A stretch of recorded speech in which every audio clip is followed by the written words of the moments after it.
Have you ever considered making a podcast? Well, Spotify has a great platform that lets you make them very easily, distribute them everywhere. You can even earn money while doing so, and it's all in one place. And the best part, it's all for free. It's called Spotify for Podcasters, and it's really simple to get started. So you record and edit your podcast right from your phone, your computer, whichever one that you like. And then when you publish them, they distribute your podcast directly to Spotify and also everywhere else that podcasts are heard. You can do video podcasts, you can interact with your audience with Q&As and polls. And once they're up and running, like I mentioned before, you can even earn money through your podcast in a variety of ways through things like ads and podcast subscriptions. And of course, it's totally free to use. There is no catch. When I started Plant School, I used Spotify for Podcasters, and I continue to use it because I love it. It's super easy to use, and it gives me everything that I need as a podcaster. So if you have ever wanted to start your own podcast, I highly recommend that you try out Spotify for Podcasters. You can download the app or go to www.spotify.com/podcasters to get started. Welcome to the Plant School Podcast. I'm Rachel, and here we learn about plants, how to care for them, how they work, and I keep it simple and taught in a way that anyone from beginner to expert can enjoy. Join me in Plant School. Hello, everyone. Today is episode 67, and we're going to be talking about African violets. And today is also a special day because it is my birthday. It's normal for people to make a podcast episode on their birthday, right? Right? Anyways, because it is my birthday, sometimes I feel bad doing this, guys, but at the same time, I don't, because this is how I can keep doing this. The best thing you could do to wish me a happy birthday is support this podcast. And I know I say this a lot, but you can share it with a friend. You can buy Plant School merch. The link to the merch store is in the description of this episode and of every episode. Or you can become a supporter. And again, the link to become a supporter is at the bottom of the episode notes on every episode. And a supporter basically just makes a small monthly donation or a big one. You're the one who decides how much it is. But yeah, I always feel bad self-promoting myself. But seriously, this is how the podcast is able to keep going, is through you guys. And I appreciate all the support you guys have given me already. And if you can spare, $1 a month or something to help this podcast keep going, I would appreciate it so much. It would be the best birthday gift to me. But yeah, I do appreciate you guys being here and listening. So today, like I said, we're going to be talking about African violets. This was something that was suggested to me by Tom Jones on Instagram. And I've said this before, but if you guys have a plant you want covered or anything like that, you are welcome to message me on Instagram at tennyplants, or you can email me, tennyplants@gmail.com, and let me know, because oftentimes you guys have great ideas. I will not promise you that I will get to all of them, but there is a really good chance that I will if I haven't covered it already. So thank you, Tom, for today's suggestion. We're going to dive right into today's episode by asking the question, what is an African violet? It is a plant. It's a small perennial herb, and perennials are plants that come back every year. You don't have to keep replanting them, and it has really thick, hairy, ovate leaves. They are usually dark green, and their stems kind of cluster together at the base of the plant, and they have really beautiful flowers that resemble violets because they have 5 petals, and their colors are usually violet or purple, white, or pink. And the African violet, it's in the genus St. Paulia. It has 6 species of flowering plants in this family, and the most common one that we use as a houseplant is St. Paulia ionantha, which is what we'll be focusing on when we get to the care guide portion of the podcast. So that's an African violet. I feel like they're a pretty common houseplant. I often feel like they get the rap of being like a grandma houseplant, but honestly, I feel like they're coming back. They are They're beautiful. They're a great way to like bring color into your home. There's not a whole lot of houseplants out there that flower and come in such a variety of colors, but African violets kind of do that for us. And maybe I'm just like thinking about adding color to your home because we just had Dee and Alicia on last episode talking about designing your home with plants and how to put them in your space. So that's kind of been on my mind, but I think African violets are a great way to do that. So if you guys have been listening to the podcast for a while, you know that I love the meaning behind flowers or plants. I think it started when I read a book called The Language of Flowers. It's a novel by Vanessa Diffenbaugh, so just a really great book. But anyways, the main character in it is kind of obsessed with the meaning behind flowers or plants, and I loved it so much that I bought a whole book that dives into what every plant can mean.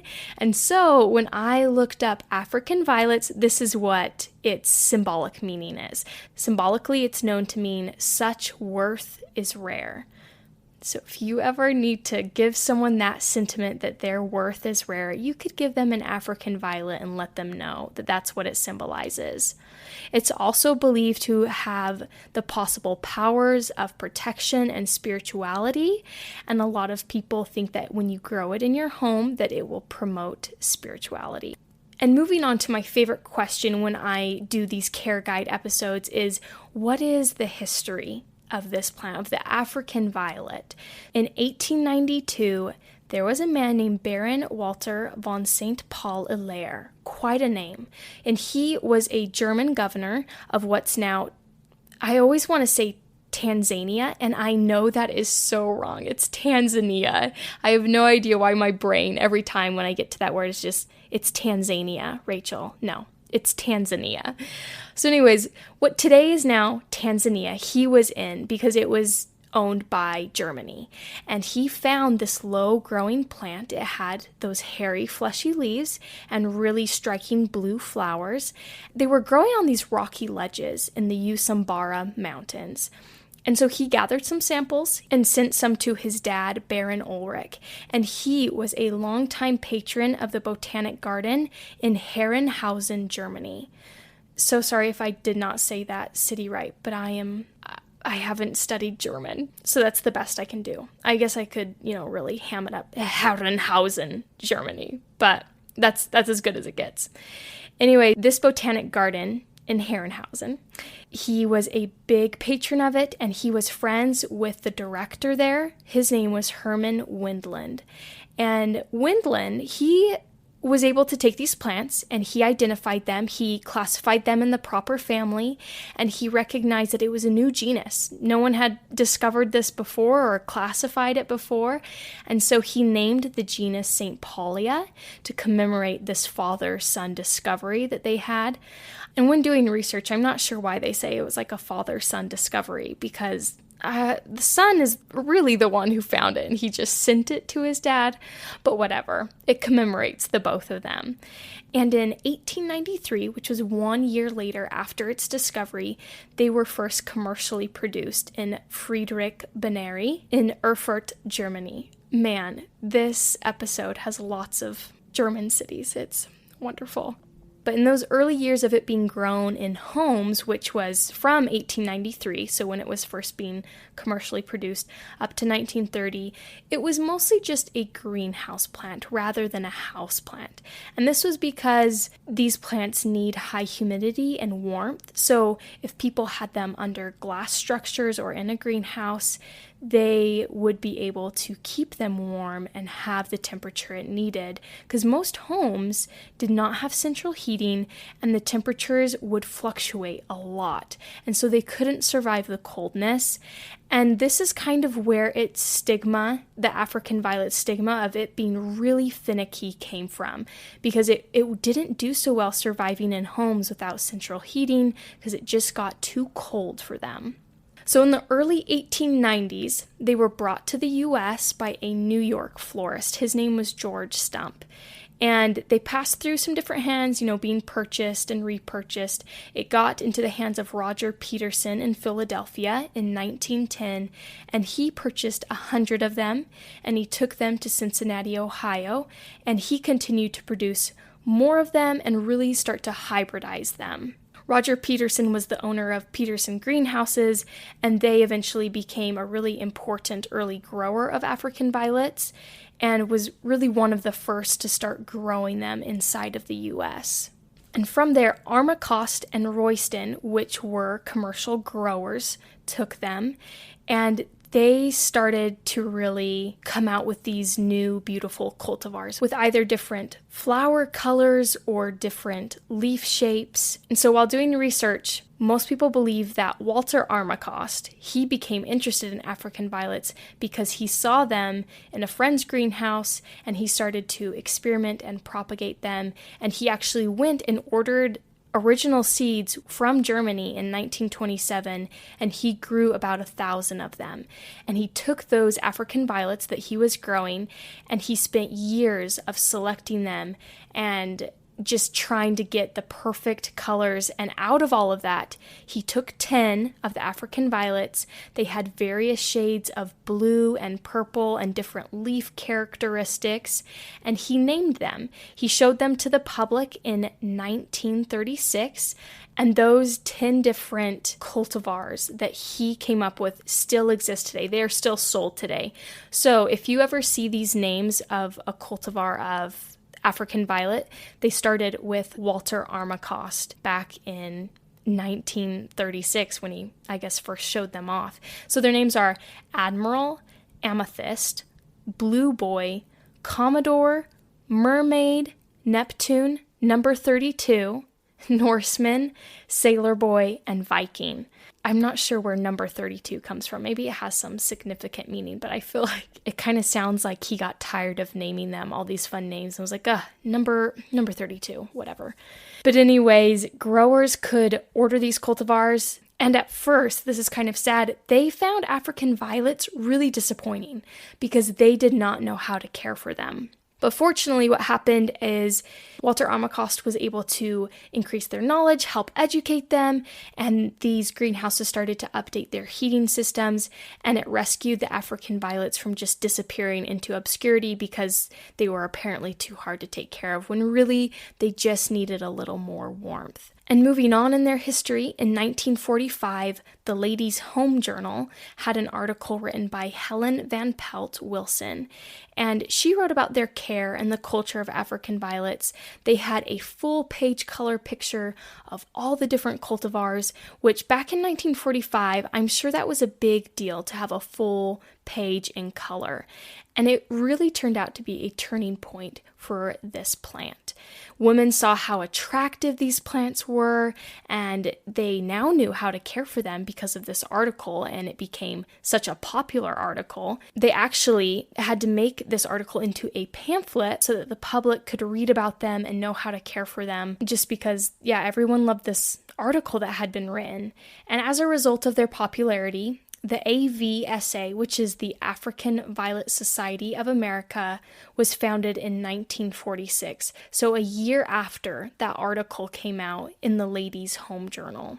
So today, the AVSA, they have about 12,000 members in 48 different countries, and its main purpose is just to provide enthusiasts a way to exchange and obtain growing information for African violets. They hold annual meetings and plant shows. If you're interested, the next AVSA annual convention show is May 29th through June 5th, and it's in Little Rock, Arkansas, here in the U.S.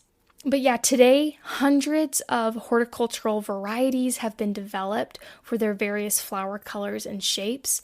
And it's just been, 120 years from this plant's discovery. And it has transformed into a plant that, I don't know, I think that maybe the original founders, Walter von St. Paul Hilaire, he may not recognize it just because it has been changed so much. The colors of the plant, the leaf characteristics of it. I wonder if he would still be able to tell that it is the African violet, like a predecessor of the African violet that he found.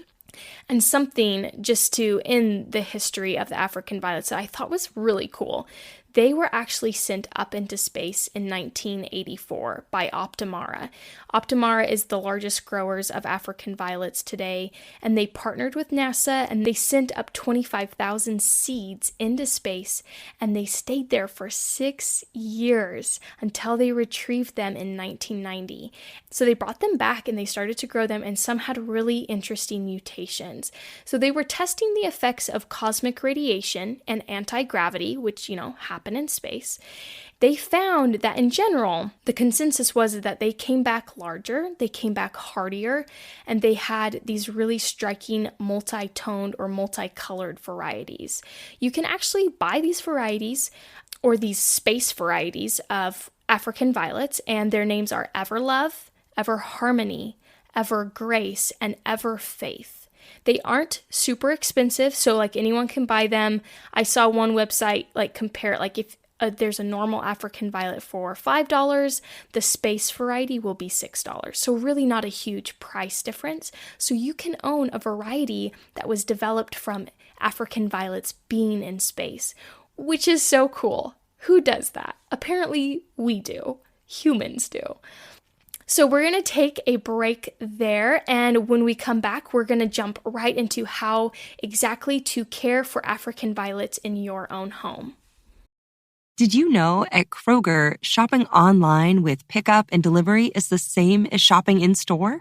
Same low prices, same personalized deals, same rewards, with no hidden fees or markups on your same family favorites, like Honeycrisp apples and pasta sauce.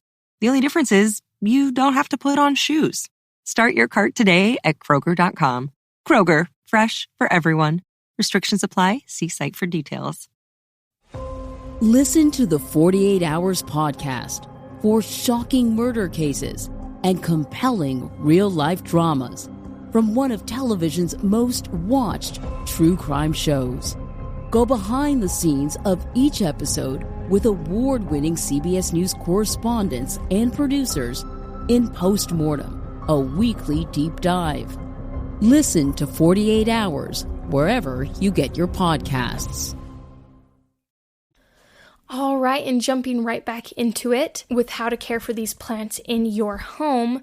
The first question is, where should it be placed in your home? Some people would describe African violets as being low light plants, which we know that means that it can tolerate low light, but it doesn't really love it, won't really thrive in it. But I honestly, for African violets, would suggest bright indirect sunlight. I don't really know if they would do too well being in low light. Too much sun can definitely cause them to have their leaves turn yellow. And so you don't want them in direct sunlight. That can hurt them. But indirect sun, just a little bit away from your window, if they get a little bit of direct sun, that's going to be fine. That is ideal for them. And they actually do really well with artificial light. So if you have one, you can definitely have your African violet right underneath it, and it's going to do better than most of your other houseplants with that artificial light. They also love warmth and high humidity, so 60 to 80 degrees Fahrenheit is ideal for them to really grow. So putting them by right next to your window in the winter time is probably not the best move for this plant. It will get hurt by that really cold air. They don't like drafts or things like that. So humidity is a big thing for it, and that can be achieved by a humidifier or by a pebble tray. Humidifier, you can find them, on Amazon or things like that. I can even link one in the show notes of this episode for you guys to look at. Or you can use a pebble tray, which is simply just a tray, it can be like a cookie sheet, something of that nature, a pie pan filled with pebbles or leca, some sort of marbles, things like that. And then you put water in it, and it kind of just creates this raised bed of water. You place your plant directly onto the pebbles or the rocks or marbles, whatever it is. And that water is going to evaporate up into the air right into the plant. And that humidity from the pebble tray will really benefit them. Dry air can cause African violet leaves to turn yellow or to curl up and be brittle. So if you notice maybe some of those symptoms, try increasing the humidity and see if that helps it. So how should you water your African violet? You want to water when the top 1 inch of the soil is dry.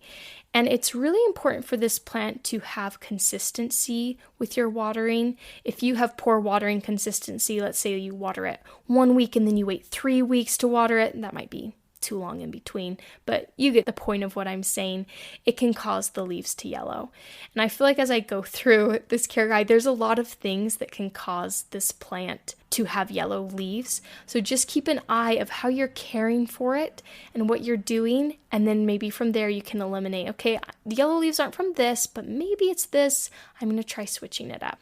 Also, when you're watering, avoid getting the leaves wet. Water sitting on African violet leaves can actually cause them to have different fungal problems, and it will cause brown spots, especially if it's cold water, because like I said, they really don't love that cold temperature. Some people like to bottom water their African violets to avoid this issue of accidentally, pouring water onto the leaves. You can do that, or you can just be careful as you water it from the top.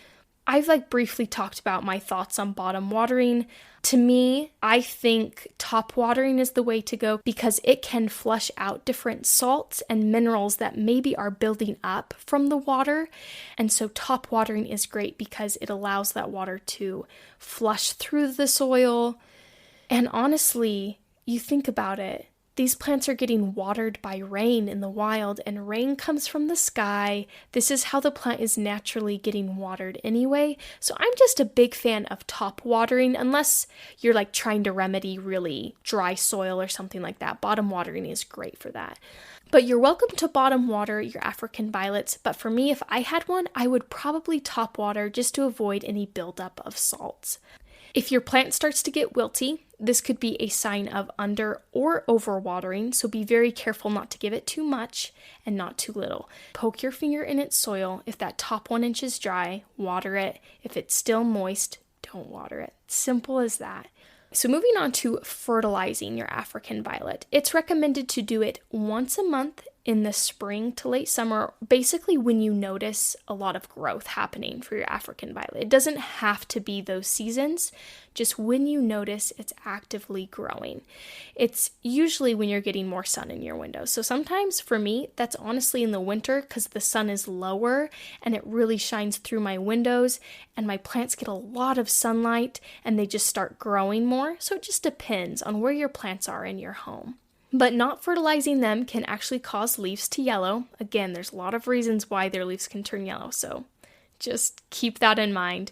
I recommend using a 14-12-14 fertilizer. Those numbers are simply the NPK values in that order. So 14 is the nitrogen, 12 would be the phosphorus, and the 14 would be K, the potassium. And that's just the percentage of active ingredients in that fertilizer.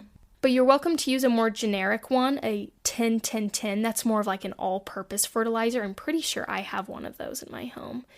But you can use one of those. There are just African violet specific fertilizers that are 14-12-14, and that's what a lot of professionals recommend using. And when you are fertilizing, in general, your fertilizer is going to be added to your water, right? And you want to avoid putting that on the leaves again. Just distribute it evenly around the soil, or you could set it into the fertilizer water and let it bottom water in, whatever your preference is. So when do you repot your African violet? They actually prefer to be in smaller pots. You don't need to be repotting them into bigger pots very often. If you do need to repot it, take the same size pot, maybe slightly bigger if it's absolutely necessary, and go ahead and remove all of the old soil off of it, and you're going to be replacing it with soil that's well draining, so a succulent mix would do really well. Just be sure to avoid really heavy and dark soil mixes. They don't love that. If you think back to Baron Walter von St. Paul, the German governor who found them, he found them on the rocky ledges of mountains. So they obviously prefer to grow in very well draining areas, not really thick, soily areas. I don't even know if soily is a word, I just made it up. So when you're repotting it and your plant is out, go ahead and take off the bottom layer of leaves. Usually they start to turn a little brown or things like that as they just age and get old. And you can remove the bottom third of the root ball. So the root ball is just that mass of roots, and you can go ahead and cut off just a bottom third. And I would say if you're scared of taking off too much, do less. Taking off too much is definitely worse than not taking off enough. And when you put it back into the soil, you can kind of put it a little lower into the soil to cover up that bare stem, or people call it the neck of the plant. And that is going to naturally appear over time. Just from leaves dying and aging and getting old, there's just this neck that appears on the African violet. And so oftentimes people will repot about every 6 months to just eliminate that neck of the African violet, that bare stem, and that way they can kind of shove it down a little deeper into the soil when they're repotting it, and that neck is actually going to start producing more roots. So it's not going to harm it by having it a little lower. And as a note, just be very careful not to overwater the plant, since you have taken off a chunk of its roots and it is a little bit lower. You just want to be careful you're not giving it too much water, because there's not as many roots to absorb that water. It's going to take it a little bit longer to do so. And moving on to propagation, which I always think is so fun to learn about, African violets, they produce very tiny seeds in little capsules. So you can grow them from seeds. That's totally fine. They germinate at about 86 degrees Fahrenheit or 30 degrees Celsius, and they don't need to be covered up by anything. You can simply put them into moist soil. You can put them on a wet paper towel, but they don't really need to be covered by like a second paper towel or anything like that. I would say more commonly they are propagated by leaf cuttings. This is kind of like a rare thing for houseplants to be able to do, for you to like take off a leaf and be able to propagate it from there. But African violets are really cool because they can do this. So if you cut off a leaf and its petiole, which is kind of like that stem area that connects to the leaf, you can dip it into rooting powder if you have any. If you don't, I can include a link. It's not really necessary to use rooting powder. It just helps its chance of rooting. It's a hormone that really kind of tells the plant, hey, start producing roots here. But if you don't have any rooting powder, it's pretty likely, at least for African violets, to still produce roots. So you can go ahead and stick it into water. You can stick it into soil or vermiculite, some other planting medium of your choice. And in about 2 to 6 months, it'll start producing small leaves, and it can be repotted into wherever you would like it to be growing. And in 6 to 9 months, it should start producing flowers. And as a note, if you are doing a leaf cutting, if you take a variegated leaf, let's say you have one that's white and green, it's beautifully variegated, you really love it, and you want to make more of this variegated leaf, if you take a leaf cutting of it, it's actually not going to produce more variegated leaves with a leaf cutting. So just so you know, now you don't need to try it and figure that out yourself. If you do want to keep a variegated cultivar, you really love that mixture of the white and green, you can do this via crown division. Crown division is basically when you pull apart the plant or you cut it apart and you divide it into 2 separate plants. Usually you could do more. The more you divide it, the harder it's going to be for it to bounce back. So I would say maybe just divide it into 2 different plants. And from there, you can keep sustaining that variegated cultivar that you have. You can also propagate this plant by a tissue culture. So you take a tiny piece of the leaf petiole and you place it in an in vitro culture. I would go into details, but I feel like that's not super practical for the average plant owner. Like, this is something I would probably never do. I'm trying to think of a situation that I would want to, but I really can't. It just sounds like it would take too long. But if you're interested in that, you can look it up because that is a possibility for the African violet. All right, and moving on to pests for this plant and how to deal with them. So they are prone to mealybugs on the underside of their leaves, and they will start to stunt and distort the leaves. So if you notice, maybe you're not seeing the pest, but you notice that your plant has started to have stunted growth and the leaves are looking weird, it could be mealybug. And so if you look on the underside of their leaves, that's where they like to hang out. They are usually kind of these white cottony masses looking little guys. They can be treated with neem oil that actually gets rid of the I want to say the young adult mealybugs, but I know that's not the right word. Immature. There we go. The immature mealybugs, but the adult mealybugs, those probably have to be treated with something a little more strong, like rubbing alcohol. What I like to do is take a Q-tip, or you can take something bigger like a cloth and put rubbing alcohol on it and just wipe them away from the plant. It's not going to really hurt the plant at all. It just takes a little bit longer to do and care for, but you can get rid of them that way. Aphids can be a problem. They have a similar effect that the mealybugs do, and they can be destroyed with soapy water, literally just mixing a little bit of like Dawn dish soap into water, shake it up in a spray bottle, and start spraying it at them. And what that does, the soap and the water actually clogs up their breathing pores. They're called sphericals, and they are on the aphid's body. You're basically drowning them. I know it's sad to think about, but they're ruining your plant, and you got to do what you got to do. African violets also can deal with root knot nematodes. I feel like nematodes are something that are really annoying in like agriculture, but we don't often hear about them in the houseplant world. But African violets is one of those plants that can sometimes deal with it. They can also stunt the growth of your plant, and they cause these blister-like galls on the roots and on the leaves.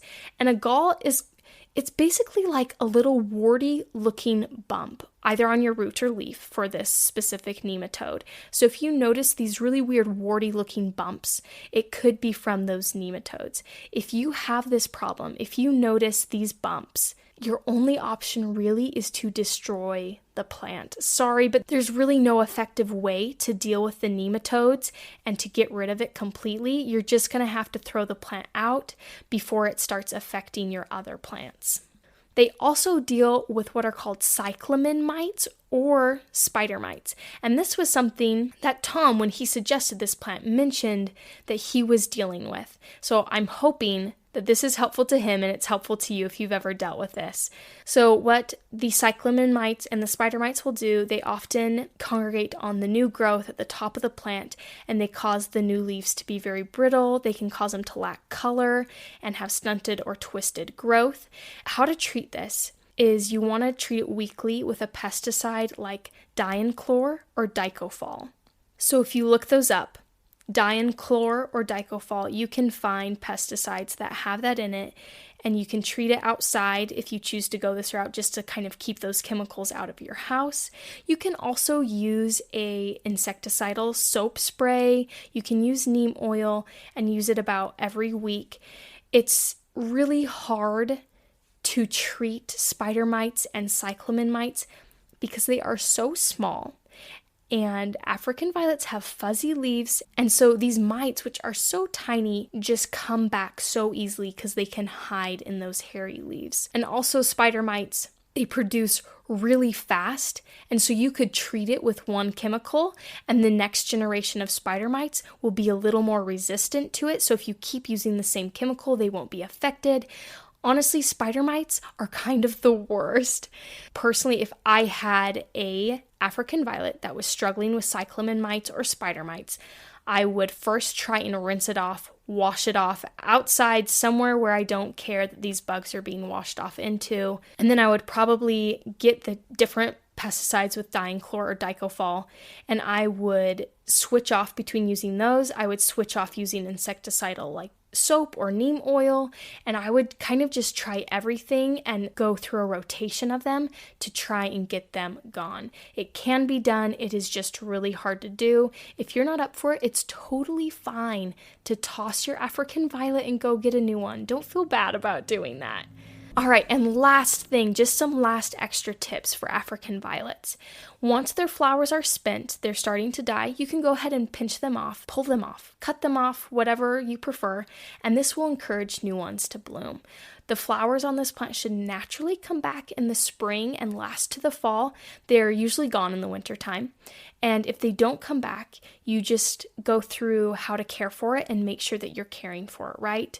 Sometimes it's just needing more light or maybe some more warmth. Just go through what this plant likes and figure out maybe what it is missing. Also, sometimes mold, or it kind of looks like gray fluff, can start growing on the leaves, and it can cause the leaves to turn dark brown. This can be treated by removing the affected leaves, so just take them off, and you can treat it with a fungicide because that's what's occurring with this mold growing on it.